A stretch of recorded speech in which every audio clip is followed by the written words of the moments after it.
Of அது government பார்த்துக்கிறாங்க. கண்ணே கூட நம்ம அதிகமாக பேசலாம். நம்பர் எடுத்தா கூட கொடுக்கணும். நம்பர் ஒன்றும் பிரச்சனை இல்லை. வண்டி தான் வண்டிகிட்ட போடா.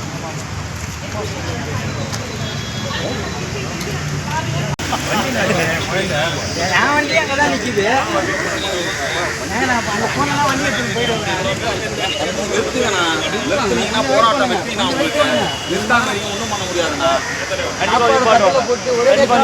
இன்று தமிழ்நாடு ஆட்டோ கால் டாக்ஸி ஓட்டுநர் கூட்டமைப்பு சங்கம் சார்பாக போக்குவரத்து ஆணையர் அவர்களை சந்தித்து இந்த பைக் டாக்ஸ் சம்பந்தமாக கோரிக்கை வச்சிருந்தோம். அதன் அடிப்படையில் போக்குவரத்து ஆணையர் அவர்கள் ஜேடிசிக்கு ஒரு முறையிட்டு இன்னைக்கு பார்த்தீங்கன்னா ஒரு 50க்கும் மேற்பட்ட வாகனங்களை இன்னைக்கு அண்ணா நகர் ஆர்டிஓ ஆஃபீஸில் பிடிச்சி கொடுத்துருக்குறோம்.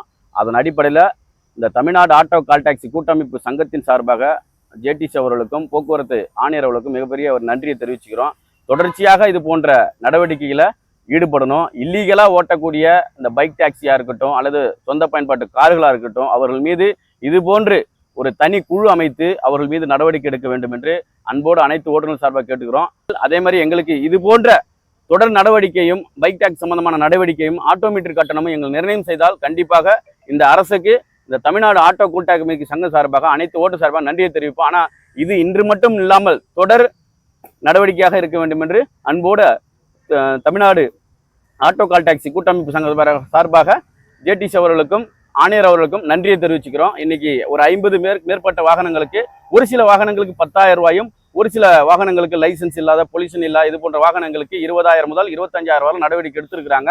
இதை தொடர்ந்து நடக்கணும். ஏன்னா இன்னைக்கு ராபிட்டோ நிறுவனம், ஓலா நிறுவனம், ஊபர் நிறுவனம் பார்த்தீங்கன்னா இந்த ஏரியாவில் புக்கிங்கே இல்லை. தொடர்ச்சியாக எல்லா சங்கமும் கண்டிப்பாக செய்வோம்.